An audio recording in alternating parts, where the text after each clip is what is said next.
श्रीगुरुभ्यो नमः। श्रीमात्रे नमः। श्रीमहागणाधिपतये नमः। श्रीविष्णुरूपाय नमः। शिवाय शिवाय गुरवे नमः। ओम नमः चंडिकाय। नारायणं नमस्कृत्य नरं चैव नरोत्तमं देवीं सरस्वतीं व्यासं ततो जयमुदीरये। श्रीकृष्ण शरणं मम। श्रीकृष्ण शरणं मम। श्रीकृष्ण शरणं मम। महादेव महादेव महादेव। శ్రీమదాంధ్ర మహాభారత ప్రవచన మహాయజ్ఞాంతర్భాగముగా 666వ రోజు ప్రవచనం. శ్రీమదాంధ్ర మహాభారతంలోని 17వ పర్వము, శాంతి సప్తకములోని 6వ పర్వము అయినటువంటి Mahaprasthana పర్వములో page number 725, page number 725, 73వ పద్యం. బహుశా ఇవాళ ఈ ఆశ్వాసమును పూర్తి చేసుకుని మనం ఆపేద్దాం. ఇవాళ ఇంచుమించు 8:19 ఆపుతాం. తర్వాత రేపటి నుంచి మనకి 667వ భాగం నుంచి కరెక్ట్ 667 నుంచి కరెక్ట్ అంటే 9 రోజులు మనం స్వర్గారోహణకి అన్ని రోజులు అక్కర్లేదు అది అని చెప్తాం. దాంతో పాటుగా మీకు రేపటి నుంచి లేదా రేపటి నుంచి భాగవతంలో ఒక అంశం చెప్తా. ఎందుకంటే కొంచెం కళ్యాణకారకమైనటువంటి అనుకుంటున్నాను. ఆ తర్వాత 675 రోజుల తర్వాత అప్పుడు సంగతి అప్పుడు ఆలోచించాలి. మహాదేవ్ మహాదేవ్ మహాదేవ్ ఆయన అంత ఆశ్చర్యకరం అంటే నారదుడు పొగిడాడు. నేను ఇది వెళ్తుంటే ఎంతమంది రాజులు లేరయ్యా, ఎంతమంది వాళ్ళు దానాలు చేయలేదు, ఎంత తపస్సులు చేయలేదు, ఎవరికైనా ఇటువంటి గౌరవం లభించిందా, ఏమిటి ధర్మరాజు అని చెప్పారు. ఈయన వెళ్ళాడు. వెళ్ళి తర్వాత మా తమ్ముళ్ళు అంటే ఇంద్రుడు ఏమిటయ్యా నువ్వు ఇంత దూరం వచ్చావు, ఇంకా ఆ మమత్వ భావన మత్స్య భావన పోలేదు. చూడు నీ కోసం, నీ శుభదృష్టి కోసం నిన్ను చూడాలని వచ్చినటువంటి ఈ సభాసదులు ఎవరున్నారు? వాళ్ళు ఏమో మహానుభావులా? అసలు వాళ్ళ దర్శనానికి దేవతలు కూడా ఉత్సాహపడతారు. ఎవరు? మునులు కావచ్చు, ఋషులు కావచ్చు, సిద్ధులు, సాధ్యులు, చారణులు, గంధర్వులు, దేవతలు, ఇంతమంది నిన్ను వాళ్ళు నువ్వు చూడాలి, వాళ్ళు చూసి నువ్వు మా తమ్ముడు అంటే అన్నాడు. ఇంకా ముందరికి వెళ్దాం. ఇక్కడ చాలా బ్రహ్మరహస్యాలతో కూడినటువంటి ఇది కూడా ఒక పరీక్ష. ఇంత మునుల చేత సాక్షాత్తు నారదుడి చేత కీర్తింపబడిన ఈయనలో అసూయ. బట్టి ఎప్పటికప్పుడు మీకు మొదటి నుంచి చెప్తున్నాను, మీకు గుర్తుంటే ఎప్పటికప్పుడు మనం చెక్ చేసుకోవాలి. ప్రతి క్షణము, ప్రతిరోజు కాదు, ప్రతి క్షణం. ఎందుకంటే నువ్వు కరెక్ట్ గా జారిపోయే అవకాశం ఉంది. నువ్వు కొండ మీదకి ఎక్కుతావు, అక్కడి నుంచి జారి పడడానికి నీకు ఎక్కువసేపు అక్కర్లా. నువ్వు ఎక్కిన కొద్దీ జాగ్రత్త పడాల్సిన అవసరం ఉంది. ఒక క్షణం చాలు. ఆ క్షణం అయిపోయి జారి పడిపోయిన తర్వాత నువ్వు ఎంత ఏడ్చినా లాభం లేదు. జారి పడిపోయావు, పడిపోయిన తర్వాత నువ్వు ఒక్కసారి పడటం అంటూ ప్రారంభిస్తే అక్కడ ఆగడం ఎక్కడ? ఈ భూలోకం. ఆకాశంబ నుండి శంభుని చరం బంధుండి సీతాదులు సులోకం పైన భూమి భూలోకంబ నుండి అస్తోకాంబుది చేరే గంగా కూలంకృష్ణ అంటారు భర్తృహరి సుభాష్ గారు. జారటం అంటూ ప్రారంభిస్తే నువ్వు ఎక్కడ ఆగుతావు అంటే అతప్పాదాళానికి వెళ్ళే వరకు ఆగవు. కాబట్టి జారనే కూడదు. జారేవా నువ్వు కొండ మీద జారేవాడి మధ్యలో ఆగలుగుతావు, నువ్వు ఆగలుగుతావు. కాబట్టి అందుకే ఎప్పటికప్పుడు మనం పరీక్ష చేసుకుంటూ ఉంటాం. ఇంత ఈయనకి అసూయ, కోపము, ఆలోచనలు వచ్చేసాయి ఈయనకి. ఏది ఇంద్రుడి చేత తీసుకుని వెళ్ళబడి, యమధర్మరాజు చేత కీర్తింపబడి, నారదుడు మునులు చేత కీర్తింపబడినటువంటి ధర్మరాజు గారు మత్స్యభావన పోలే చూస్తారు. అయితే ఆయన కొంచెం ఆ దైవాంశ సంబోధుడు కాబట్టి కొంచెం మళ్ళీ వెంటనే తేరుకున్నాడు. అది సంగతి. మహాదేవ్ మహాదేవ్ మహాదేవ. చూడండి, మహాప్రస్థానాన్ని అంటే ప్రయాణం, దాన్ని పూర్తి చేసే భాగ్యం మన తల్లి హిమక్కకు వచ్చింది. మనం అనుకుంటానండి, ఎవరి ఎవరి పుణ్యము ఖాతా ఎంత ఉందో మనకు తెలియదు. మనం అనుకుంటా కొన్ని గంటల తరబడి చేసేటువంటి వాడు వీడికి బాగా ఉంది అనుకోవచ్చు. ఒకడు ఎక్కువ చేసేస్తూ ఉంటాడు వాడు. అది సంగతి. అసలు విషయానికి వచ్చేటప్పటికి అసలు చదువులు ఇద్దరూ లేకపోయారు. అరే పూర్తి ఎవరు చేస్తారో చూద్దాం. మహాదేవ్ మహాదేవ్. చెంపకమాల. చెంపకమాల. ఒరులకు అందరాని పదము. అది ఒరులకు అందరాని పదము. పూజిత పుణ్యము నిరూడి. పూజిత పుణ్య నిరూడి. పొందగా పొందగా. దొరకుని ఉనికి. దొరకుని ఉనికి. ఏమయ్యా, ఎవ్వరూ ఈ పదాన్ని ఈ స్థితికి రాలేరు. అటువంటిది నువ్వు ఎందుకు వచ్చావు? పుణ్య నిరూఢి. నువ్వు చేసినటువంటి పుణ్యముల ప్రోగు వల్ల నీకు ఇంత వచ్చావు.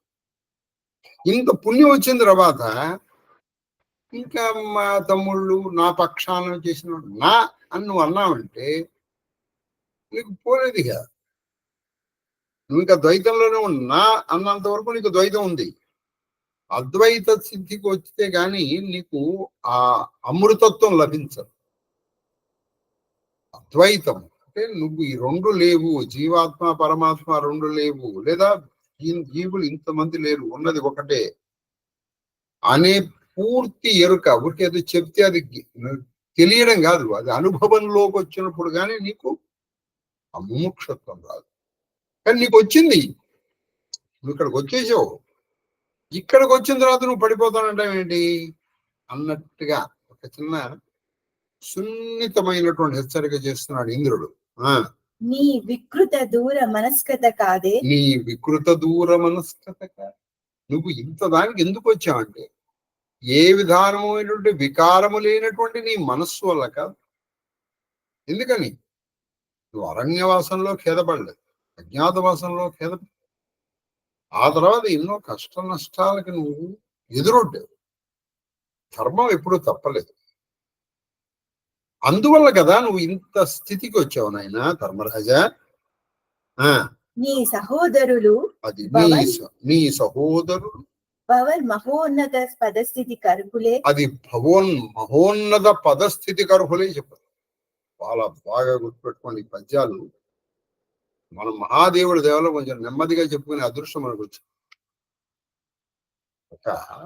ఒక తల్లి పిల్లలే ముగ్గురో నలుగురో ఐదుగురో ఉన్నారు. ఒక ఆవిడకి మంచి భక్తియుక్తం వచ్చిందనుకోండి, అదే భక్తియుక్తంలో వాళ్ళ అక్కలు చెల్లెళ్ళు తమ్ముళ్ళు అన్నయ్యలకి రావాలని సిద్ధాంతం ఏం లేదండి ఎక్కడ. ఆ మాటకు వస్తే భార్యకు వస్తే భర్తకు రావక్కర్లేదు, భర్తకు వస్తే భార్యకు రావక్కర్లేదు. భార్యకున్నంత అద్వైత జ్ఞానం నీకు లేకపోవచ్చు, లేదా నీకున్నది ఆవిడ లేకపోవచ్చు. సాక్షాత్ పరమశివుడి భార్య అయి ఉండి ఆవిడికి నేను దండం పెట్టనన్నాడు చండికి. పెట్టనంటే పెట్టున్నాడు. నువ్వు ఎందుకు పెట్టవో చూస్తానని ఆవిడ వచ్చింది. వాణిశ్యమని వాడు మధ్యలో చెప్పాడు. ఇప్పుడు ఆవిడ గౌతమాశ్రమం, అరుణాచలం వెళ్తే మీరు ఆ గౌతమాశ్రమం కనిపిస్తుంది, అక్కడ తపస్సు చేసింది. కాబట్టి నువ్వు ఫలానా వాడి కొడుకుని, ఫలానా వాడి తమ్ముడిని, ఫలానా వాడిని అన్నయ్యని, ఫలానా వాడికి ఎదుర్కొంటే నీకు రాదు. దీన్ని కరెక్ట్ గా తెలుగులో చెప్పాలంటే తాతలు నీతుల దగ్గర మా మూతులు వాసలు చూడంటారు. అంటే వాడి గొప్పతనం చెప్పుకొని మనం బతకడమే కానీ నీకేమైనా గొప్పతనం ఉందా? నీకు నిజంగా సహజంగా గొప్పతనం అనుకోండి, ఇంకోటి గొప్పతనం నువ్వు చెప్పుకో. ఇంకోటి గొప్పతనం నువ్వు చెప్పుకోండి. మా గురువు గారండి, వెరీ గుడ్, నీ గురువుగారు అందరు నువ్వేంటి అని చెప్తున్నాడు. ఇక్కడ ఇందులో చాలా ఉందండి. ఏమంటే నువ్వు ఈ స్థితికి ఎందుకు వచ్చావంటే వికృతి లేనటువంటి నీ పుణ్య నిరూఢి, వికారము లేని నీ మనసు వల్ల నువ్వు వచ్చావు. ఈ పదస్థితికి నీ సహోదరులు అర్హులే. నువ్వే చెప్పావు కదా. ఎందుకని? ద్రౌపదికి పక్షపాతం ఉంది. సహదేవుడికి తనే గొప్పవాడు అన్నటువంటి ఆ ఇది, నకులుడి తనే అందగాడని, అర్జునుడు ఓ నేనే గొప్ప కోదండు అని పైగా అబద్ధం చెప్పాడు. భీముడు తిండిపోయి. నువ్వే చెప్పావు కదా వాళ్ళకి ఇలా అవలక్షణాలు పడిపోయారని. ఇప్పుడు ఇన్ని అవలక్షణాలు ఉన్నటువంటి వాళ్ళు నువ్వు పొందినటువంటి మహోన్నత పొందిన వాళ్ళు ఎలా పొందుతారు? చెప్పడం తెలియకండి, ఆచరణలోకి వచ్చేటప్పటికి ఈయన మా వాళ్ళు లేరు అంటున్నాడు. చూడండి, చెప్పడం అని చెప్పారు ఇక్కడ ముందర.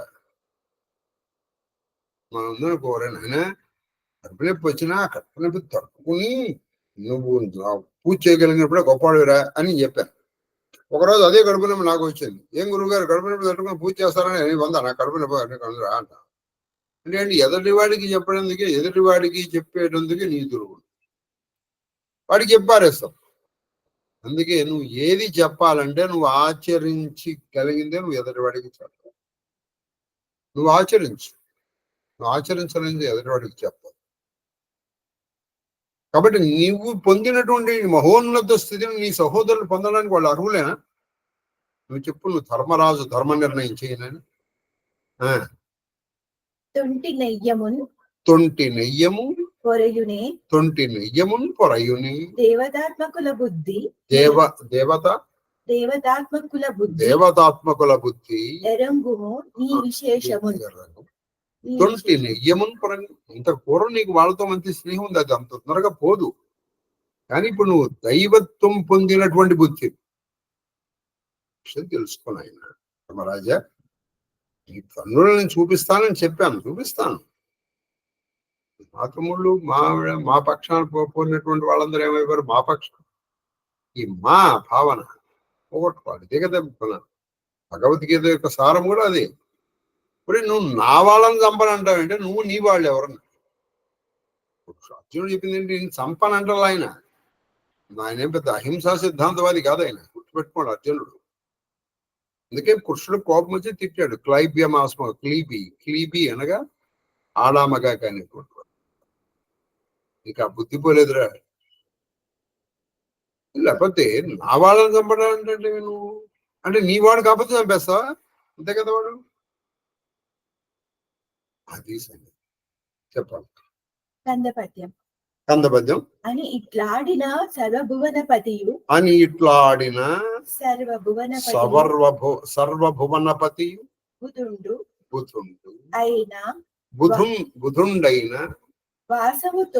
బుధుండైన వాసవుతో తాననియే తగవెండియు ధర్మనందనుడు భరతవంశ మహిమాదాయి. ఇలా మాట్లాడినటువంటి ఇంద్రుడితో ధర్మరాజు ఇలా అంటాడు. మాట్లాడాడు. ఇలా మాట్లాడినటువంటి ఇంద్రుడితో భారత వంశమును ఉద్ధరించడానికి ఓ జనమేజయ, ఆ ధర్మరాజు ఆ సురరాజుతో ఇలా అంటున్నాడు. ఏమన్నారంటే ఉత్పలమాల మీరులేమి చెప్పినా అది ఇంకా చెప్తున్నాడు. అయ్యా ఒక విషయం బాగా గుర్తుపెట్టుకోండి. ఎవరికైనా ఒక తీవ్రమైన తృష్ణ అంటే కోరిక అనుకోవచ్చు, అది వాడికి తీరితే తప్ప వాడు అసలు ముందర దాని తర్వాత నెక్స్ట్ నువ్వు ఎంతలా చెప్పాడు. కాబట్టి ఇది ఏమంటున్నాడంటే మీరిటులేమి చెప్పిన మీరు ఎన్నన్నా చెప్పండి ఇక్కడ మహేంద్ర. అమేయ భుజ బల భగ్న దైత్య ఆ ఇంద్రుడిని సంబోధించడం బాగా సంబంధించారు. అమేయ అంటే కొలవలేనంత, అంటే నీ బలం ఎంత ఉందో చెప్పలేదు. నీ బలము ఎంత చెప్పుందో బలము కలిగిన కులములతో భగ్న దైత్య రాక్షసుల్ని సంహరించినటువంటి ఓ ఇంద్ర, ఓ మహేంద్ర. అంటే అంతులేని బలముతో నీ వైర్లు దైత్యులను సంహరించినటువంటి దైత్యుల కర్వము చేసినటువంటి ఓ మహేంద్ర. ఏ గారవమొప్పన్ ఈ నే గారవమొప్పన్ తమ్ములను కాంతను నీ తమ్ములను గారవొప్పన్ తమ్ములను కాంతను పుత్రులను మిత్రకోటి కనునారంగా కనునారంగా చూడకుండుటకు అక్కట యోర్తునే. మీరు ఎన్నైనా చెప్పండి ఓ మహేంద్ర, నా కళ్ళారా నా తమ్ముడు, నా భార్య, నా పుత్రులు, నా మిత్రులు, వాళ్ళందరినీ చూడకుండా నేను ఎలా ఉండగలనండి? వాళ్ళందరినీ నేను చూడకుండా నేను ఎలా ఉండగలను? నేను ఉండలేను. ఎలా ఉండగలనంటే నేను ఉండలేను అని. చూడకుండుటకు అక్కట అని అయ్యో నేను ఉండగలనయ్యా, నేను ఉండగలనా? ఆ ఉన్నంత సహనం ఓర్పు అలా ఉందా? లేదు, నేను ఉండలేను. ఎల్ల భోగములు వారల చూచి అది ఎల్ల భోగములు వారల చూచి క్రమ్మరుగా వచ్చి సుఖస్థితిమై భుజించదని. మీరు ఇక్కడ ఎన్నో సుఖాలు ఉన్నాయన్నారు. భుజించడం అంటే కేవలం తినడమే కాదు, అనుభవించడం అన్నమాట. ఏ సుఖమైనా సరే మీరు సుఖాన్ని దేంతో అనుభవిస్తారండి? కంటితో, చెవు, ముక్కు, నోడు, చర్మంతో. అంతేకాక ఏదేం చేయదు. ఏదైనా ఒక మంచి దృశ్యం కను, ఏ చెవు మంచి గానం, ఏదైనా మంచి వాసన, పువ్వుల వాసన ఉన్నటువంటి బాగుందండి అంట. ఇక నోటికి తింటాం. ఈ చర్మదాని గురించి చెప్పేది ఏముందండి? స్పర్శ వల్ల వచ్చేటువంటి. కాబట్టి ఇవన్నీ సుఖాలు నేను ఇప్పుడు కాదండి నేను అనుభవించండి. నాకు ఏదన్నా ఇవ్వండి, నేను ముందర వాళ్ళని చూసి వస్తాను. ఆ తర్వాత చూసి వచ్చి తర్వాత నేను ఈ సుఖాలు అనుభవిస్తాను. ఇక్కడ ధర్మరాజుకు ధర్మనిష్టను కూడా చూడదు. ఆయన కంటి ఎదురకుండా ఇవన్నీ పెట్టేశారు. ఇవి పెట్టి ఇప్పుడు ఇంకోటి ఏదైనా సరే ఇన్ని ఉన్నాయి కదా, సరే ఇవాళ ఇవన్నీ అనుభవించి రేపు నెమ్మదిగా నేను వెళ్తాను. కానీ వెళ్ళలేదు ఆయన. అందరూ ఏం చేశారంటే ఆయన చూసి ఆయన పరీక్ష చేస్తున్నారు. ఇక్కడ విధంగా పరీక్ష, నేను వాళ్ళని చూస్తాను. ఆ తర్వాత నేను వచ్చి ఇవన్నీ భుజిస్తానంటే అనుభవిస్తాను. ఆ తర్వాత నేను I make use of them అనమాట. కన్జ్యూమ్, ఇంకా చెప్పాలంటే ఎకనామిక్ టెర్మినాలజీలో చెప్పాలంటే I consume them afterwards, not now. తర్వాత వచనం. నాకు ఆ తెరంగు పరమానందకరంబు అని ఇట్లు మునీంద్ర మాననీయుండైన పాండవీ మహాప్రస్థాన ప్రకారంబు జనమేజయునకు వైశంపాయనుడు చెప్పుటయు. అయ్యా నేను ముందర వెళ్ళి చూస్తాను అని చెప్పాడు. ఇలా ఈ విధముగా ఆ పాండవుని యొక్క మహాప్రస్థానము గురించి దానికి ఇంద్రుడు ఏమన్నాడో నెక్స్ట్ పర్వంలో స్టార్ట్ చెప్తే ఆ జనమేజయుడికి వైశంపాయనుడు చెప్పాడు. అంటే వీళ్ళు మొత్తం అందరూ భూమిని వదిలేసి వెళ్ళిపోయారండి. అక్కడ వీళ్ళు అయితే వెళ్ళారు. నేను అక్కడ తర్వాత ఆశ్వాసం దూరం తెలుసుకున్నాను. చెప్పండి. పారాచర్యవచపయోనిధి అంటే అర్థం ఏంటి? పారాశర్యుడు, పరాశరుని యొక్క కొడుకు అంటే వ్యాసుడు. వ్యాసుని వచనములు, వ్యాసుడి వచనములు అంటే అష్టాదశ పురాణాలు, ఆయన వేదము, ఆయన బ్రహ్మసూత్రాలు, ఆయన వాంగ్మయం అనేటువంటి పయోనికి క్షీరసము. పారాశర్య వచ పయోనికి, నువ్వెవరివయ్యా అంటే నువ్వు ఒక వ్యాసుడి వచనములకి వచ్చిన పయోనికి. అంటే ఇప్పుడు మనం ఏం చేస్తున్నాం? ఇదంతా వ్యాసప్రోక్తమే కదా. కాబట్టి భారతం వింటం ఏంటంటే లలితాసనం చదవడం కదండి. కావ్యాలాప వినోదిని. ఏ గృహంలో కావ్యములు ఆలాపింపబడతాయో అది చూసి ఆవిడ వినోదిస్తున్నారు. అబ్బా బాగుందిరా చక్కగా అలా వినోదిస్తూ ఆవిడ చేతు చెవులు ఇలా ఇలా అంటారు.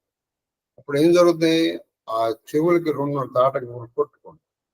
క్షణత్కారై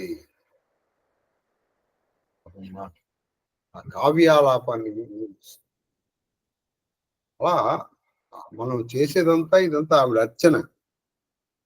అందులో ముఖ్యంగా వ్యాసుడు. వ్యాసుడు ఎవరు? సాక్షాత్ విష్ణుస్వరుడు. సుధాభంగి సుధాభంగి అది సుధాభంగి దయా. సుధాభంగి అంటే సుధా అమృతం. అమృతం వంటి వాడు. అమృతం అంటే ఏంటి? దానికి మరణం లేదు. అంతేకాకుండా దయాసంగి నువ్వు పరమదయాముడు.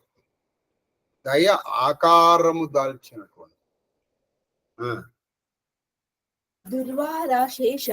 దుర్వారశేష విపత్ విదారణ. దుర్వారం అంటే దాటలేనటువంటి. దుర్వార అశేష అనేకమైనటువంటి. విపత్తు అంటే ఆపదలు. విధారణ ఆ విపత్తుల్ని విధారణ ఖండించేస్తా. నువ్వు ఈయన పాద పద్మాలను నమ్ముకొని ఆ పాద పద్మారాధన చేస్తే నీ అంతట నువ్వు దాటలేని విపత్తుల నుంచి నిన్ను దాటించేస్తా. నేను ఇతరులే కామగ్నివర్ణాం తపసా జ్వలంతీం నావే వసింతుం దురితాగ్ని. నువ్వు దాటలేకపోతున్నావు, ఆయన దాటించేస్తాడు. నిన్ను ఎలా దాటించేస్తాడయ్యా అంటే ఏదో చెయ్యి పట్టుకోడు, నిన్ను ఎత్తేసి అవరు.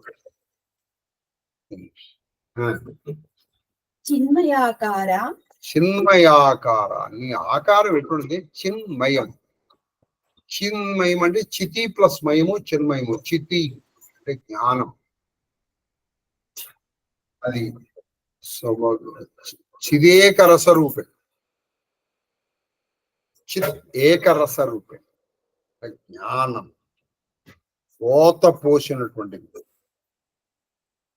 అణువణువు శరీరములో మృణ్మయమైన శరీరం కాదు, అది జ్ఞానమయమైన శరీరం. అందుకే ఆ శరీర ధ్యానము చూసారు, రూప ధ్యానం నీలో జ్ఞాన దీపాలను వెలిగిస్తుంది. నీలో ఆ జ్ఞాన దీపాన్ని వెలిగిస్తుంది. అది ఆ రూపం. అది మామూలు మీరు సగుణ పరబ్రహ్మమైనప్పటికీ నిన్ను నెమ్మదిగా నిర్గుణంలోకి తీసుకెళ్ళిపోతుంది. ఎందుకంటే ఆయన రూపం దివ్యం. ఆయన రూపము దివ్యమైన రూపం. అందుకే ఆ రూప ధ్యానాలు ఇప్పుడు మనకి ఏ మంత్రం చెప్పినా ముందర ధ్యాన శ్లోకం చెప్తారు. ఆ ధ్యాన శ్లోకంలో ఉన్న మూర్తి మీకు అలా కనపడాలి, అలా ఎదుర్కొన్నా ఉంటారు. ఒక్కొక్క మంత్రానికి ఒక్కొక్క ధ్యాన శ్లోకం ఉంటుంది. అంటే ఋషులు ఆ మంత్రం చేయగా ఆ రూపంలో ఆయన అలా దర్శించారు. కాబట్టి నేను ఇంకో విధంగా చూస్తానంటే కుదరదు. నేను అప్పుడు రెండింటికి జడ్డు అయిపోతాను. ఈ ధ్యానం అలాగే ఉండాలా. అందుకే ప్రతి మంత్రానికి ఆ ధ్యాన శ్లోకం చెప్తారు. ఆ చేతుల్లో పట్టుకున్నటువంటి ఆయుధాలు వివిధ, వాళ్ళు ఏ వస్త్రం కట్టుకున్నారు, ఏ విధమైన అడుగుతూ ఉన్నారు, ఏ ఆసనం మీద ఉన్నారు, ఏ చెట్టు కింద ఉన్నారా, సింహాసనం మీద ఉన్నారా, అవన్నీ చెప్తారు. ఆ రూప ధ్యానము చేయగా ఆ రూపము మొత్తము జ్ఞానమయమైంది. కాబట్టి వాళ్ళ రూపమే కాదు, అణువణువు రూపమే కాకుండా వాళ్ళు పెట్టుకున్న ఆయుధం, వాళ్ళ వాహనం, ఇవన్నీ కూడా జ్ఞానమయములే. కాబట్టి నీలో జ్ఞాన దీపం వెలిగి నిర్గుణ పరబ్రహ్మం వైపుకి నిన్ను తీసుకెళ్తాడు. విస్తార ఉదార విస్తారోదార విస్తారమైనటువంటి ఉదారం ఈ చర్మ ఒకటి మహత్వం కలిగి అంటే సర్వవ్యాపకత్వం మహత్వం కలిగిన వాడు. విస్తారము మనం విస్తారంగా చెప్పండి అంటే సర్వవ్యాపకుడు. ఈ ప్రపంచం అణువు నిండు వ్యాపకత్వమే కాదు, వ్యాపక లక్షణమే కాదు. నువ్వు ఇక్కడ ఉన్నావు అనుకో, ఇంకో చోట లేవనే కదా అని అర్థం. కానీ ఆయన అలా కాదు, ఆయన ఎక్కడ పడితే ఎక్కడ ఉన్నాడు. విస్తార ఉదాహరణ. అలాగే ఎలా ఉన్నాడయ్యా? చక్కగా ఉదారంగా ఉన్నాడు. ఏదో ఇప్పుడు ఒక వస్తువులో ఒక మూల ఉండడం కాదు, వస్తువుని ఉన్నాడు. ఇలా ప్రతి వస్తువులో స్థావర జంగమాత్మకమైనటువంటి ప్రతి అణువు నుంచి మీరు తీసుకుని పరమాణువు దగ్గర నుంచి పరబ్రహ్మ వరకు, పరబ్రహ్మమే పరమాణువులో. గుణత్రయ స్ఫుట విశేష గుణత్రయములు సాత్విక రాజస తామస గుణములు స్ఫుటముగా అంటే ప్రస్ఫుటంగా ఉంది. ఇప్పుడు విషయం గుర్తుపెట్టుకోండి, ఎప్పుడూ కూడా పూర్తి సాత్వికం దేవత, పూర్తి తామసం రాక్షసు. ఈ మధ్యలో గుణం ఉన్నటువంటి వాళ్ళే మనుషులు, రాజస్. అయితే దీని నుంచి నువ్వు సాత్వికం వైపు అడుగు వేయటమే భగవద్గీత సారం. ఎందుకని? అన్నిటికంటే గొప్పది సాత్వికం. కాబట్టి ఆ సాత్వికాన్ని సాధించాలి, తెలుసుకోవాలి. సాత్వికాన్ని నువ్వు సాధించడానికి కష్టపడాలి. రాజస్థానాలకు నువ్వు కష్టపడక్కవా. రాజస్థానం అంటే ఊహ అవడం, బెబ్బలు పెట్టడం, లేదా పోటీ పడటం, ఎదటి వాడు తప్పని ప్రూవ్ చేస్తే నువ్వు ఒప్పని ప్రూవ్ చేసుకో. దీనికి కష్టపడాలా? ఇవి మనకి సహజంగా ఉండవచ్చు. అదే తామసం గురించి చెప్పేది ఉంటుంది. మొత్తు, నిద్ర, అలసట, తండ్రి అంటారు. అంటే కునికిపాటు, ఈ కునికిపాటుదం, నిర్లక్ష్యం, దాని మీద ఆసక్తి లేకపోవడం, వీటికి నువ్వేం పెద్ద కష్టపడక్కల. ఇది సహజంగానే ఉంది. వీటిని తగ్గించుకుని సాత్వికం వైపు అడుగులు వేయడమే ఆధ్యాత్మికత. కాబట్టి గుణత్రయ స్ఫుట విశేష నిర్గుణాశ్లేష అంటే ఆశ్లేషము అంటే దగ్గరికి తీసుకోవడం. నిర్గుణ పరబ్రహ్మని ఆశ్రయించేటువంటి వాళ్ళు చాలా దగ్గరగా తీసుకుంటారు. అదేంటంటే సగుణం కూడా తీసుకుంటాడు కదా. నువ్వు సగుణం నుంచి తీసుకుంటే నేను నిర్గుణ పరబ్రహ్మ వైపుకి తీసుకెళ్ళిపోతాను. అదే వెళ్ళిపోతుంది మనసుకు ప్రత్యేకంగా. Need not to be trained. అలా ఎంతో మంది వెళ్ళిపోయారండి. ఇప్పుడు సగుణ పరబ్రహ్మం చేసి కూడా నిర్గుణ భగవంతుల్లో ఐక్యమైన వాళ్ళ కథలు ఎంతో మంది ఉన్నాయి. ఎందుకని మనం వెరీ రీసెంట్ గా అక్కడికి వెళ్ళొచ్చాం. ఇక్కడికి పూరి జగన్నాథ్. ఆ చైతన్య మహాప్రభు తోట గోపీనాథుడి దగ్గర ప్రతిరోజు భాగవతం వింటూ ఉండేవాట. చెప్పడం కాదు, వింటూ ఉండేవాడు. వినటం మూలంగానే ఎక్కువ పుణ్యం వస్తుంది చెప్పడం కంటే. ఎందుకంటే చెప్పేటప్పుడు వీళ్ళ కాన్సన్ట్రేషన్ ఈ వాక్య నిర్మాణం మీద, ఎలా చెబితే బాగా హత్తుకుంటుంది అనే దాని మీద అయిపోయి ఆ కాన్సన్ట్రేషన్ డివైడ్ అవుతుంది. వినేటప్పుడు వీళ్ళది ఏంటంటే అన్డివైడెడ్ కాన్సన్ట్రేషన్, కేవలము ఆ వినటము ఆ తత్వం మీద. ఆయన వింటూ ఆ తోట గోపినాథ్ దగ్గరికి వెళ్ళిపోయి తొడలో చెప్తారు. మనం అడిగాం కూడా, పొద్దున పట్టే చూపిస్తారు, పొద్దున 5:30 నుంచి 6. మరి ఆయన సగుణ బ్రహ్మాన్ని ఆలోచించారు. అక్కడ ఒక భక్తుడు, అయ్యా నేను నీకు బొట్టు పెట్టాలని అయినా నా నడు పొగ బుసలేకపోయి నేను బొట్టు పెట్టలేకపోతున్నాను అనేటప్పటికీ ఆయన ఆ మహానుభావుడు, ఆ కృష్ణుడు ఆ మర్నాడు ఆశ్చర్యకరంగా పద్మాసనంలో కూర్చున్నాడు. అంటే హైట్ తగ్గిస్తున్నప్పుడు బొట్టు పెట్టాలి ఆవిడంలో ఉంది అనుకోండి, అమ్మ ఒకసారి కూర్చోమ్మని బొట్టు పెడతాను, బొట్టు పెట్టించుకోవాలి. కాబట్టి ఇప్పుడు మనం రామచరిత మానస అప్పుడు మనం ప్రారంభించాం.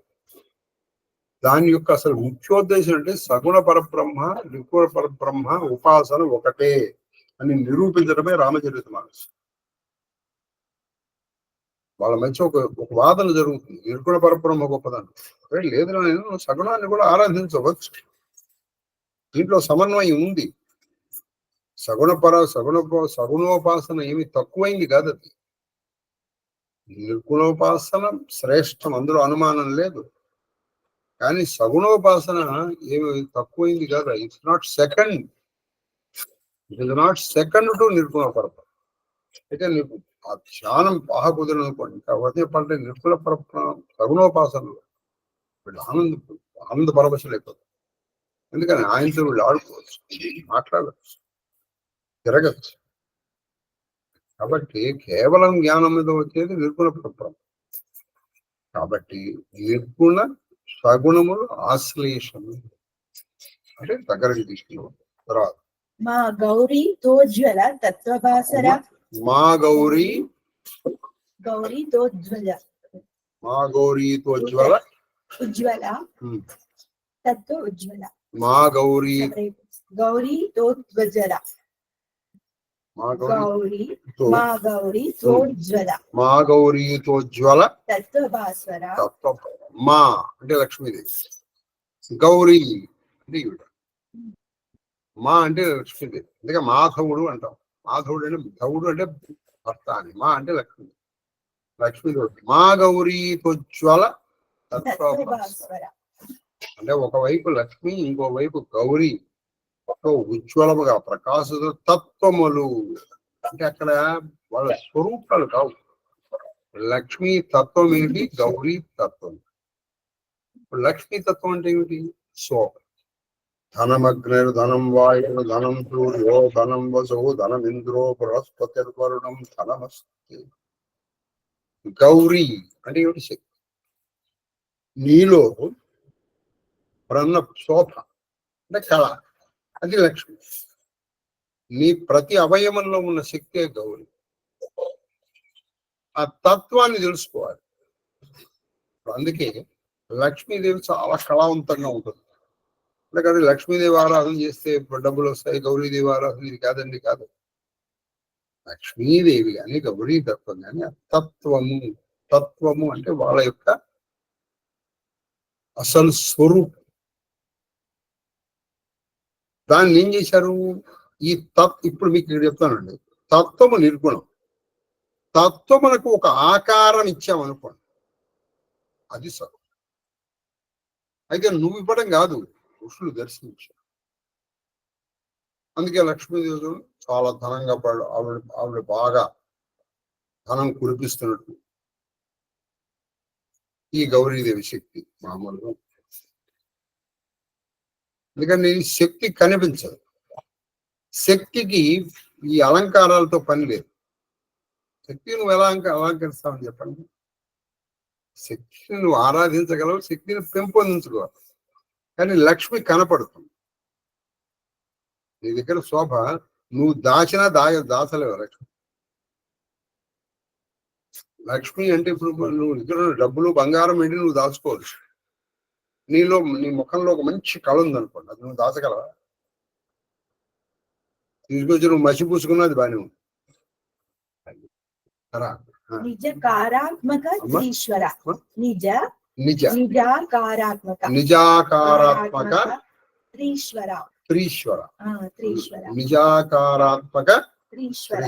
అంటే చెప్పండి. తన వ్యాపారానికి అనుగుణమైన బ్రహ్మ విష్ణు శివాత్మక. అంటే ఇప్పుడు ఇక్కడ ఈయన ఇంకో అడుగు ముందరికేసాడు ఈ ప్రస్థానం. ఇప్పుడు హరిహరనాథుడే కాదు, త్రియక్షర బ్రహ్మ విష్ణు. ఎందుకని ఈ భావనతోనే నన్నయ్య గారు తన ప్రార్థన శ్లోకాన్ని పలం శ్రీవాణి గిరిజాస్తిరాయతో వక్షోముఖాన్ని. ఈయన రూపంలో బ్రహ్మ విష్ణు మహేశ్వరుడు. అది కందపద్యం. ప్రణవైక భావ్య నిన్ను భావించాలంటే ఒకే ఒక మార్గం ఉంది నాయన. అదేంటి, ఓం ఓం చేకాక్షరం బ్రహ్మ. నిజం చెప్పాలంటే సన్యాసులు ఓంకారము తప్ప అన్య మంత్రము చేయుటకు అర్హులు కారు. వాళ్ళు నిత్యము నిరంతరము ఓంకారం చేస్తున్నారు.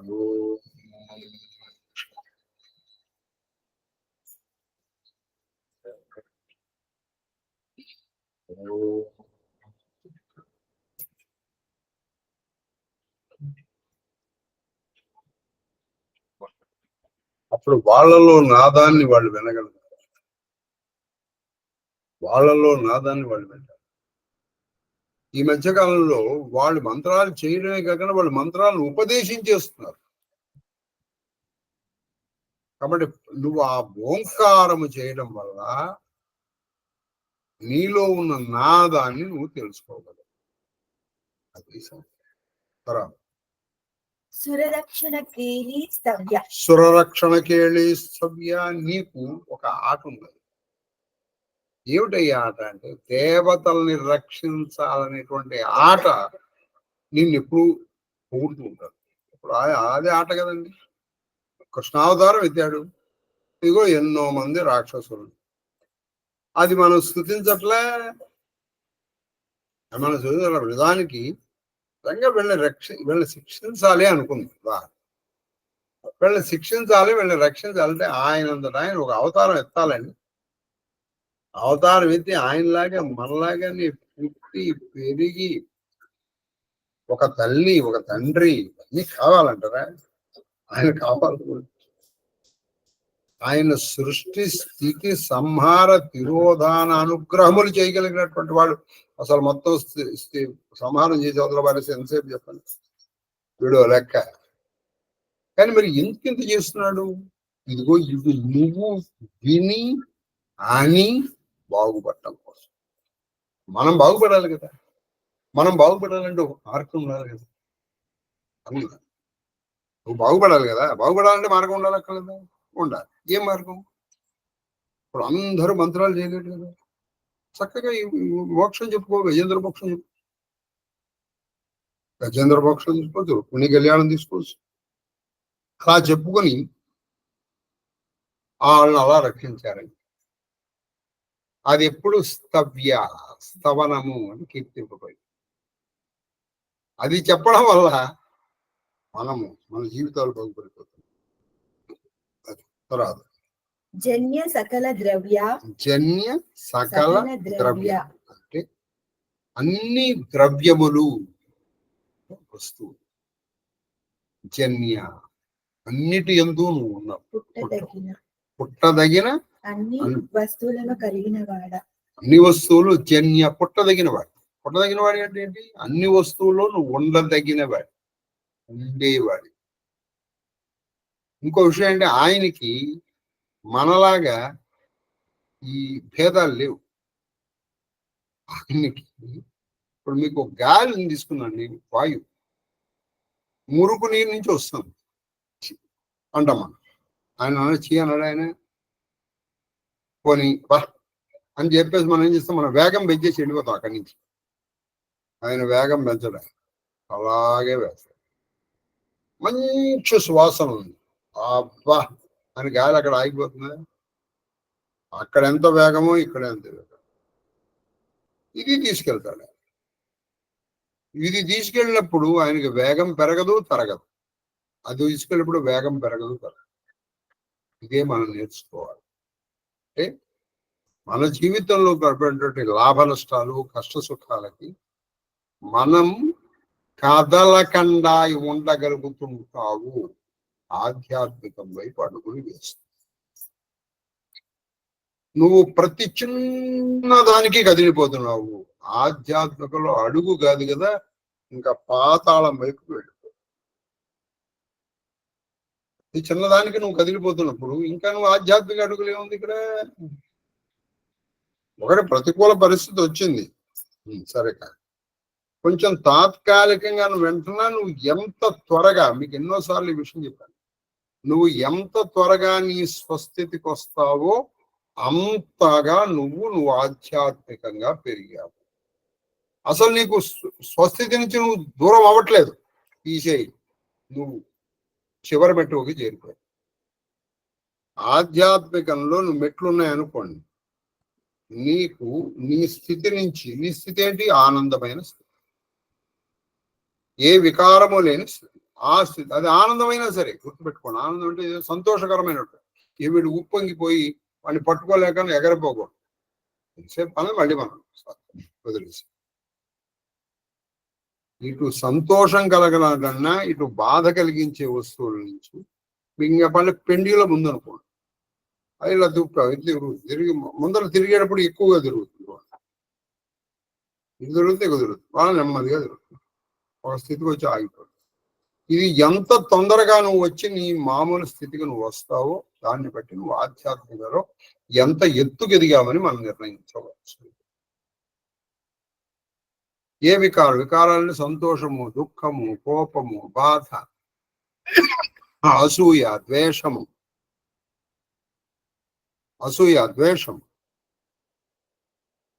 ఇది నీకు 1 సంవత్సరాలు పడుతుంది తీసే. అసలు నువ్వు ఎక్కడో ఉండవు, అసలు పోవట్లేదు, అసలు నువ్వు ఎక్కడికి పోవట్లేదు, నువ్వెక్కడ. నెలలు పడుతోంది, సరే కొంత ఎత్తు ఎదిగావు. రోజులు పడుతోంది, ఇంకా ఎత్తుకు ఎదిగావు. గంటలు పడుతోంది, ఇంకా ఎత్తుకు ఎదిగావు. నిమిషాలు పడుతోంది, ఇంకా ఎత్తుకు ఎదిగావు. సెకండ్లు పడుతోంది, 98వ మెట్టుకు వెళ్ళిపోయావు. అసలు నువ్వు కదలటం లేదు, తీసే 100వ మెట్టుకు వెళ్ళి. ఇంతే ఆధ్యాత్మికలో. It's an acid test to test yourself. నువ్వు ఎంత ముందరికి వెళ్ళావనేది నిర్ణయించుకోవచ్చు. తర్వాత గణనాతీత. నిన్ను ఎవరు మనం చెప్పట్లా? గుణాతీత, కాలాతీత, సర్వాతీత, సమాత్మిక. నిన్ను గణించలేమయ్యా. ఏమిటి గణించలేము? ఏమీ గణించలేము. నీ గుణాలని గణించలేము, నీ దయని గణించలేము, నీ కృపని గణించలేము, నీ శక్తిని గణించలేము. అసలు నీకు సంబంధించింది ఏది మీరు లెక్క వేయలేదు. ఆయన శక్తిని మనం గణించగలమని చెప్పండి. ఆయనకి ఇంత బలం ఉందని నువ్వు చెప్పగలవా? లేకపోతే ఒక కొండని ఒక తామరాకు లాగా ఎత్తేయగలిగే చెప్పండి. మీరు ఊహించారు. పాలకూట విషాన్ని మింగి, అది మింగలేదు ఆయన, పైగా ఇక్కడ పెట్టేశాడు. అది మీరు పెట్టలేరు. మీరు మింగుతూ ఇక్కడ పెట్టండి కొంతసేపు, ఎక్కువసేపు మరి గుంతలో ఉంచలేరు. ఆయన శాశ్వతంగా ఉంచేసాడు. అలా అసలు ఆయనకి సంబంధించిన ఏది నువ్వు గణించలేవు. అంటే ఇంత అని చెప్పలేనంత. పోష్య అంటే పోషించేటువంటి వాడ అందరినీ. ఇప్పుడు మన సూర్యుడు ఉన్నాడండి, సూర్యుడే కదా మనం పోషించేది. అదేంటండి, నువ్వు కష్టపడుతున్నావు, నువ్వు ఆయన కష్టపడి నువ్వు సంపాదిస్తున్నావు. ఆయన వేడి వెలుగు ద్వారా చెట్లు ఇవన్నీ కూడా మనకు అవి ఇస్తే కదా మనం. చంద్రుడు ఔషధకారుడు, వాళ్ళే కదండి మనం పోషిస్తారు. వాళ్ళు అమ్మవారి దగ్గర ఒక కవి వెళ్ళాడు. అమ్మా, మేము నీ పిల్లలమే కదమ్మా, అందులో అనుమానం ఏముందిరా, చాలా మంచి కవి అండి. మీకు సంస్కృత శ్లోకం చెప్తే చాలా సేపు పడుతుంది, నేను చెప్పట్లేదు. అందులో అనుమానం ఎందులో నా పిల్లాడు. అమ్మ, మరి నీకు 2 పిల్లలు ఉన్నారు. ఒక ఆయన ఏనుగు ముఖం, 2 ఆవిడ 6 ముఖాలు. నీకున్నవన్నీ 2 స్తన్యములు. వీడు ఏనుగు ముఖంతో లాగి పారేస్తాడు. ఈయనంటావా, ఈ ముఖం అయిపోతే ఇంకో ముఖం, ఈ ముఖం అయితే ఇంకో ముఖం, ఈ ముఖం అయితే ఇంకో ముఖం, ఈ ముఖం అయితే ఇంకో ముఖం. ఈ ముఖంలో చెప్పుకొని మళ్ళీ ఈ ముఖంతో తాగు. నాకేదమ్మా, నాకు ఇవ్వా, మరి నాకు పోషణ ఏది అన్నట్టు. ఎవరైనా కంగారు పడతావు, అలా కంగారు పడమాట, నేను నిన్ను పోషిస్తాలే అని ఆవిడ సూర్యుడిని చంద్రుడిని అంటే మనని పోషించేవాడు. ఎందుకని సూర్య చంద్రుల వల్లని ఇప్పుడు మనకి తెలుసు. కానీ కిరణజన్య సంయోగ ఫోటోసింథసిస్ అని తెలుసు. అది జరగలేదు అనుకుందాం, నువ్వేమన్నా అసలు పండించగలవా? పండించకపోతే నువ్వు తినగలవా?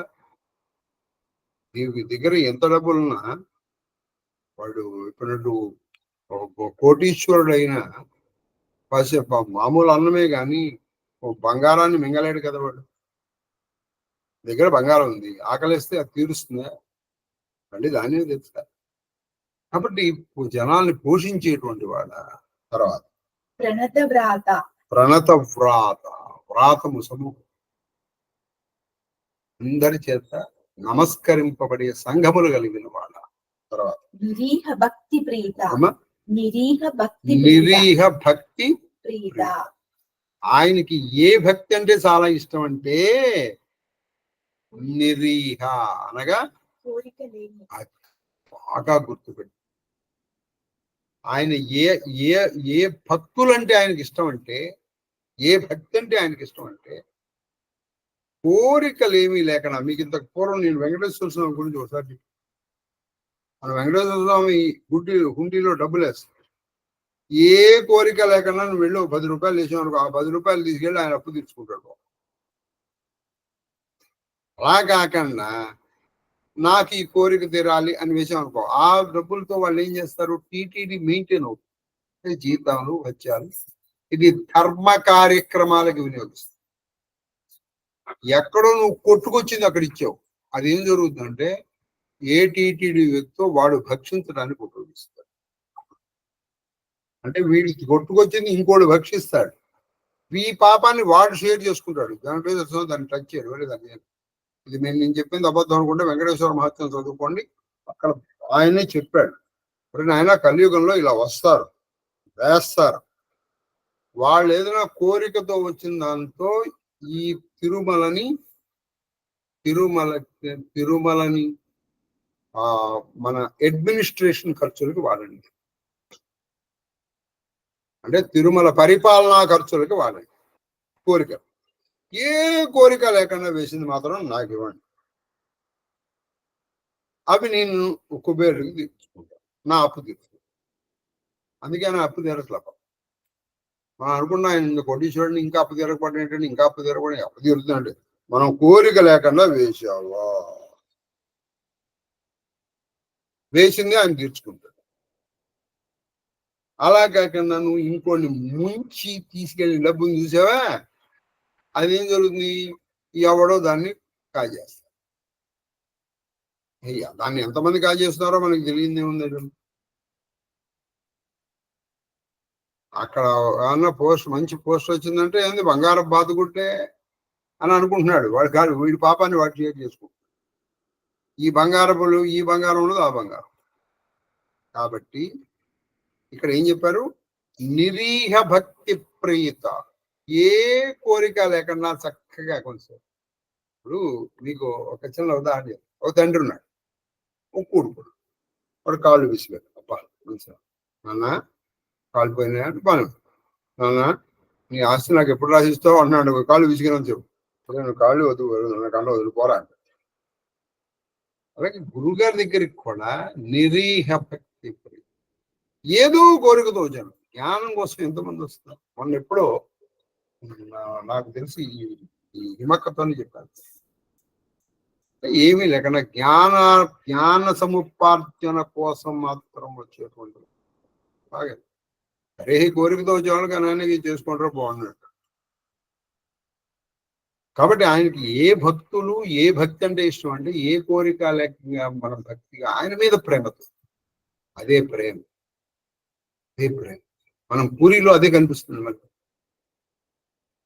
ఆయన నీ గురించి ఎలాగో చూసుకుంటాడు. ఆయన యోగక్షేమం వహామ్యహం అన్నాడు ఆయన. మళ్ళీ నన్ను చూసుకో నువ్వు చెప్పక్కర్లేదురా. పిల్లల్ని అమ్మ నాకు అన్నం పెట్టవే, అమ్మ నాకు అన్నం పెట్టవని అడగాలి. నాన్న నాకు బట్టలు కొని నాన్న అడగాలి. వాళ్ళకి వాళ్ళు చూసుకుంటారు. కాబట్టి త్వమేవ సర్వం తస్మాత్ కారుణ భేవన రక్ష మహేశ్వరు కూడా అక్కర్లేదు. నువ్వు ఎవరు రక్షణ కదా. నమస్కారం. ప్రేమగా పెట్టి భగవంతుడితో మనకు ఆ చనువు ఉండాలి. ఆ చనువు కూడా ఎలా ఉంటే నిరీహ, బాగా గుర్తుపెట్టుకోండి. ఆఖరిలో ఉన్నాం మనం. ఈ నెమ్మదిగా అన్న అలవాటు చేసుకోవాలి. ఇది చేసుకుని వెంటనే, అందుకే మీకు ఎన్నోసార్లు చెప్పాను సంకల్పంలో కూడా, మమ్మ దుర్గదక్షర శ్రీ పరమేశ్వర ప్రీత్యర్థం అయిపోయిందిగా. అంతేగాని మనకి ధర్మార్థ కామ మోక్ష వ్యాపార సిద్ధ్యర్థం, ఉద్యోగ సిద్ధ్యర్థం, ఆ సిద్ధ్యర్థం ఈ సిద్ధ్యర్థం ఈ సిద్ధ్యర్థం ఇన్ని సిద్ధిలు చెప్పి అసలు వచ్చేటప్పుడు కనీసం ఇన్నిసార్లు ఏమైనా అష్టోత్తరం అయినా సరిపోదు. ఆరోగ్య సిద్ధ్యర్థం, ఐశ్వర్య సిద్ధ్యర్థం, ధన కనక వస్తు వాహన ప్రత్యర్థం, ఇన్ని చెడు చేసేటంటే అష్టోత్తరం. అష్టోత్తరం కూడా విడిచేయడు. మనం మన పేర్లే ఒక 100 మంది చెప్తాం, మనకు కావాల్సిన ఒక 1000 చెప్తాం, ఆయన ఒక 10 నామాలు చెప్తాం. మన ఆయన మనకి ఎందుకు మన భక్తి అంటే ఆయనకి ఎందుకు ఇష్టం ఉండాలి చెప్పాలి. నిరీహ భక్తి ప్రీత. విశేషంలో భక్తులు 4 రకాలని భగవద్గీత చెప్పారు. ఏంటంటే ఆర్తో జిజ్ఞాసురర్థార్థి జ్ఞాని ఇచ్చ భరతర్షభ. అదే చెప్పాను, ఆర్తులు నీకు ఏదో కష్టం వచ్చింది, జిజ్ఞాసులు అంటే వాళ్ళకి ఏదో తెలుసుకోవాలని ఉంది, వీళ్ళు ఒకళ్ళకంటే ఒకళ్ళు బెటర్. అర్థార్థి అంటే డబ్బుల కోసం. 4 జ్ఞాని. ఆ జ్ఞాని అంటే ఈయనకి చాలా ఇష్టం. వాడుతూ కష్టం వచ్చినప్పుడు నిన్ను పిలువు, ఆయన వస్తా అన్నాడు. భాగవతంలో చెప్తా, కలనైనందను మున్నిరుంగని మహాకష్టత్ముడైనట్టి దుర్బలుడాపత్ సమయం పునన్ నిజ పదాప్యాదంబులంబులోదలు పన్నంత నిమిచి ఆర్తిహరుడై తన్నైన నిత్యం సునిశ్చల భక్తిని భజించు వారికి సంప్రదిష్ట. అలాగే జిజ్ఞాసు తెలుసుకోవాలి, అది తెలుసుకోవాలి. 3 అర్థాలు. అర్థం అంటే డబ్బే అని కాదు, ఏదో కోరిక, ఓ చిన్న కోరిక. అర్థము అంటే ఒక చిన్న కోరిక, ఆ కోరికతో డబ్బు అని చెప్పక్కర్లేదు, ఏదో కోరిక. అది ఏదైనా కావచ్చు. కోరిక వీడికి పెళ్లి కావాలని కావచ్చు, లేకపోతే వాడికి సంతానం కావాలని కావచ్చు, లేకపోతే వాడికి ధన కనక వస్తు వాహన ప్రాప్తి కావచ్చు, ఆరోగ్యం కావచ్చు. ఇవి మన కోరికలు అన్నమాట. ఇవి అర్థార్థం. ఇక 4వ వాడు ఏమంటే జ్ఞాని. ఇవన్నీ సీరియల్ ఆర్డర్లో పెట్టి, కాబట్టి అందులో వాళ్ళకి ఏ కోరిక ఉండదు. జ్ఞానం కేవలం. వాళ్ళు గజేంద్ర మోక్షం ఎందుకు చదువుతారు? ఏదో దానివల్ల వచ్చే వారికి ఫలస్సులు దక్కల్లా ఏం చేసుకుంటున్నాను సార్ అదన్నమాట. తర్వాత ఇక మాలిని పద్యం. అమృత వికిరణ, అమృత వికరణ అంటే అమృత వికరణ, అమృతములు వికిరణ, అమృతములు పంచేవాడు ఏమిటయ్యా ఆయన దయ. తర్వాత క్రీడాభిరామ. ఇవి పంచడంలో మంచి క్రీడ, అభిరాములు, అందమైన స్వరూపం గలవాడు. త్రిధామ అంటే 3 కామములు. అది ఏమిటవి? కర్మ, అర్థ, కామ. లేదు, మనమన్నీ 3. సత్వ, రజస్, తమో గుణములు. 3 లోకాలు, భూలోకం, భువర్లోకం, సువర్లోకం. 3 స్థితులు, జాగ్రత్త, స్వప్న, సుషుప్తి. ఈ 3 ఉండేటువంటి వాడు త్రివర్గ ప్రియ. 3 లోకాలు. అలాగే మనం 3 నాడులు, ఈడ, పింగళ, సుషుమ్న.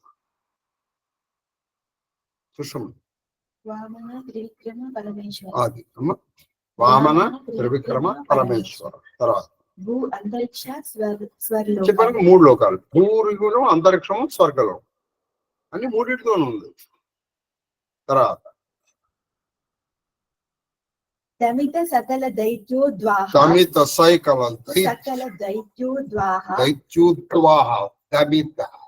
దండించబడిన, శిక్షింపబడి, తొక్కివేయబడిన సకల దైత్యోద్వాహ అంటే దైత్యుల యొక్క ఉద్వాహములు అంటే వాళ్ళ యొక్క వంశములు, వాళ్ళ యొక్క పెళ్ళిళ్ళు, వాళ్ళ వంశములు, వాళ్ళని నాశనం చేసినటువంటి అదే దుష్ట శిక్ష.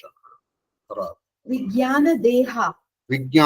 ఇందాక మనం చెప్పుకున్నది. మీ దేహం ఎటువంటిది అంటే విజ్ఞానమయం. మీరు అందుకే ఆ రూప ధ్యానం చేయడం వల్ల నీకు జ్ఞానము ఖచ్చితంగా దీపం పెరుగుతుంది. ఆ దీపమే నేను నిర్గుణ పరబ్రహ్మలోకి తీసుకెళ్ళి తప్పలేదు. అందుకే భాగవతం చక్కగా ఆయన రూప ధ్యానం చేసుకోమని చెప్పింది. చక్కగా చేసుకుంటుంది. అందుకే కృష్ణుడి ధ్యానం అనేక మార్లు చెప్పింది. సుమహత్ ఉపనిషద్ ప్రస్తుతి అవిశ్రావ్య. సుమహత్ ఉపనిషద్ ప్రస్తుతి అవిశ్రావ్య. సుమహత్ గొప్ప మహత్ అహంకారం మహత్ అనేటువంటి ఉపనిషత్తుల నుంచి అవిశ్రావ్య అంటే ఉపనిషత్తుల్లో కీర్తింపబడిన. ఉపనిషత్తులు అంటే ఏమిటి? వేదాంతములు ఉపనిషత్తుల వేదములకు అంతమే ఉపనిషత్తులు.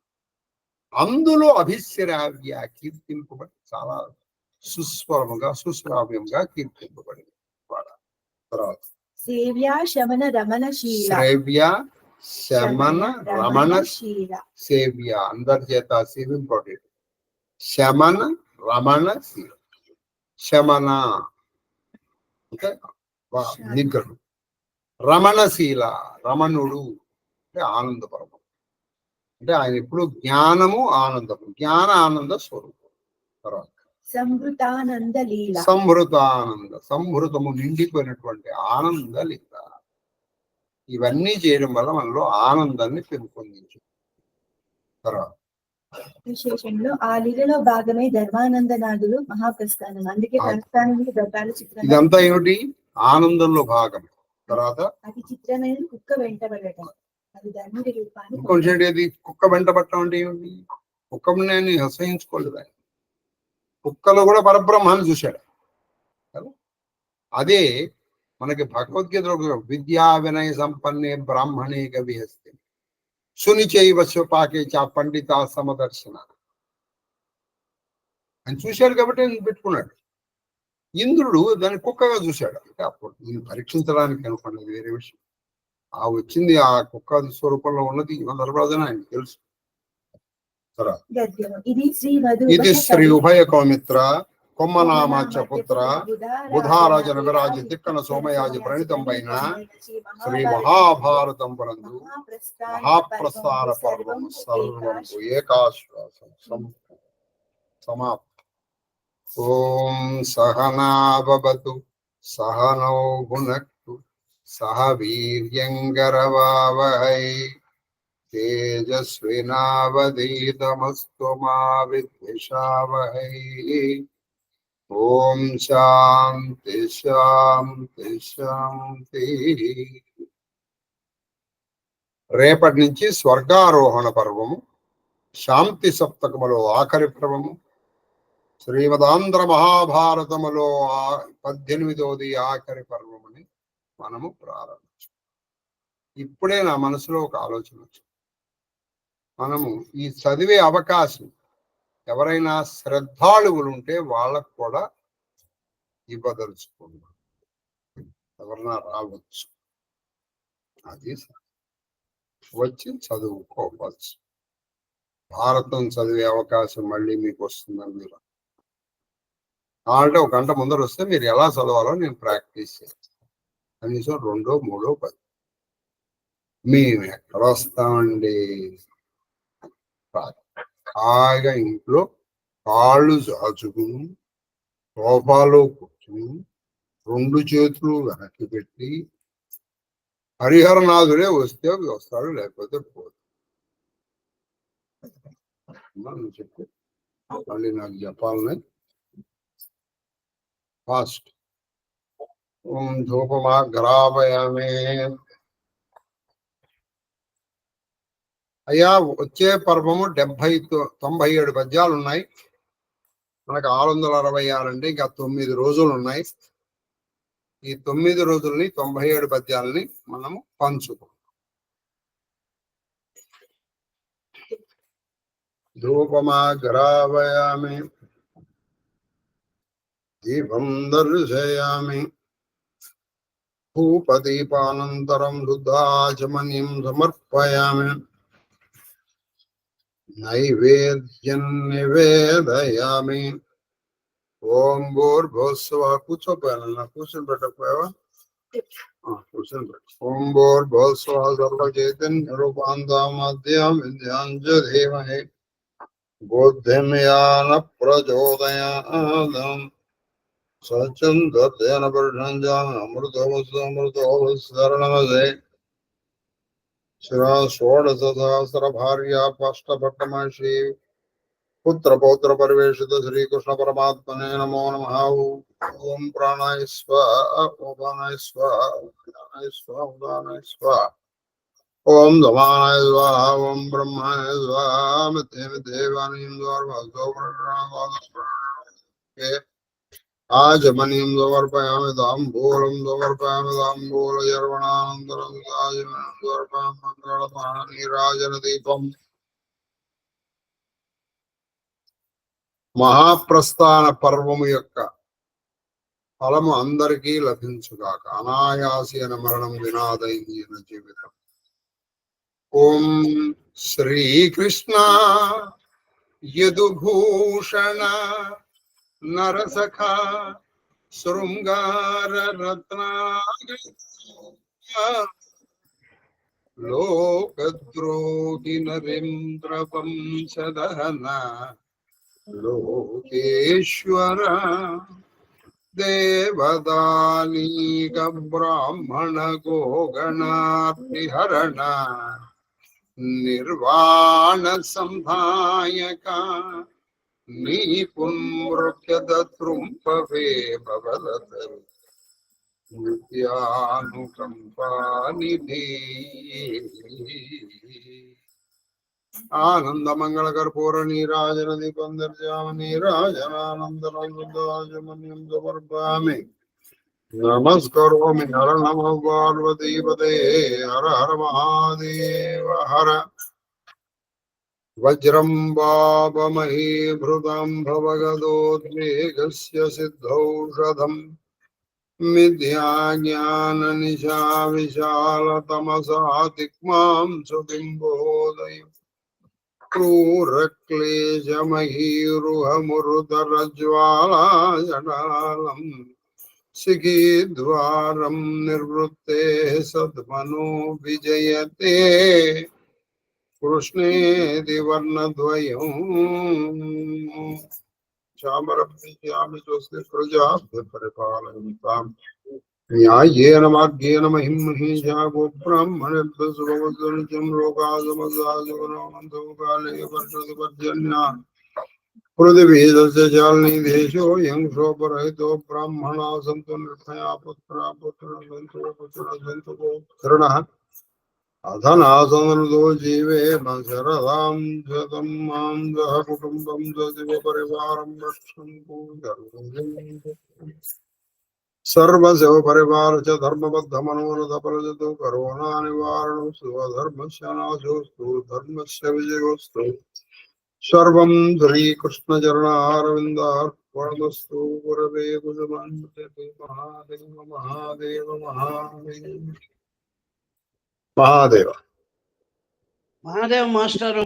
మహాదేవ మహాదేవ మహాదేవ మహాదేవ మహాదేవ మహాదేవ శాస్త్రి గారు.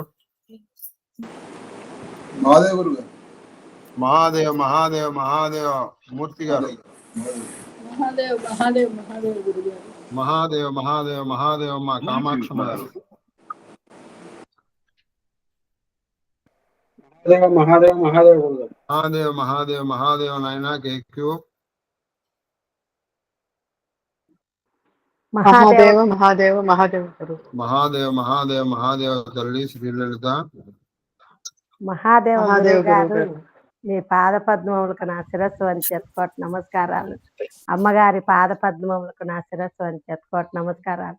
మహాదేవ మహాదేవ మహాదేవ మహాదేవ మహాదేవ మహాదేవ కన్నప్ప. మహాదేవ గురుగారు. తమ్ముడు గారు సరస్సు నమస్కారం. మహాదేవ మహాదేవ మహాదేవ నాయన రవిచంద్ర. మహాదేవ మహాదేవ మహాదేవ అక్కయ్య గారు. నాయన రవిచంద్ర దారిలో ఉన్నావా? రేపు మధ్యాహ్నం ఉంటాను దారిలో. ఇప్పుడు వస్తున్నాను అక్కడికి. రానా రానా తప్పకుండా. తమ్ముడు గారు సరస్సు నమస్కారం. మా అక్కయ్య గారు. మహాదేవ మహాదేవ మహాదేవ మహాదేవ మహాదేవ మహాదేవ.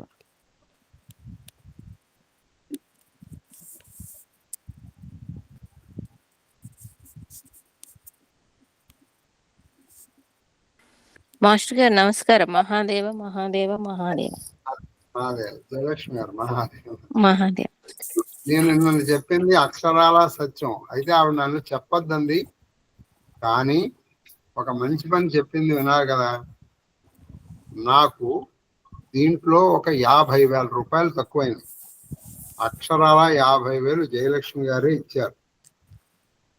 ఆవిడ ఇచ్చితేనే 1,00,000 రూపాయలు కట్టాం మనం. అది కాబట్టి కట్టడం పూర్తి అయిపోయింది. చక్కగా సంవత్సరానికి 5గురు అది పేర్లు మార్చుకోవచ్చు. వాళ్ళు మన మా శిష్యకోటి చిరంజీవి రామ్ భట్ల శివశంకరమూర్తి గారు, ఆయన కంటే కూడా ముందర ప్రారంభమైంది నా శిష్యప్రభు ప్రారంభమైంది కామాక్షం గారు. కాబట్టి నేను కూడా వెళ్తాను మొట్టమొదటిగా. వాళ్ళిద్దరిని పంపిస్తున్నాను. వాళ్ళిద్దరిని ఇంకో ముగ్గురిని పంపిస్తాను. అయితే నేను వెళ్తాను. వెళ్ళి నాకు తిరుపతి దర్శనం కంటూ కూడా చాలా ఇష్టమైంది ఏమిటయ్యా అంటే ఈ నడిచెక్కేస్తే నాకు హాయిగా ఉంటుంది. నాకు ఎందుకనంటే ఆ తిరుపతిలో ప్రతి మెట్టులోనూ నేను ఆయన చూడగలను. అందుకే మన తల్లి నవ్య పెళ్లికి వెళ్ళినప్పుడు నేను ఎక్కాను, దండం పెట్టుకున్నాను, మళ్ళీ అక్కడి నుంచే కారెక్కేసి మహాదేవ్ మహాదేవ్ మహాదేవ మాస్టర్ గారు.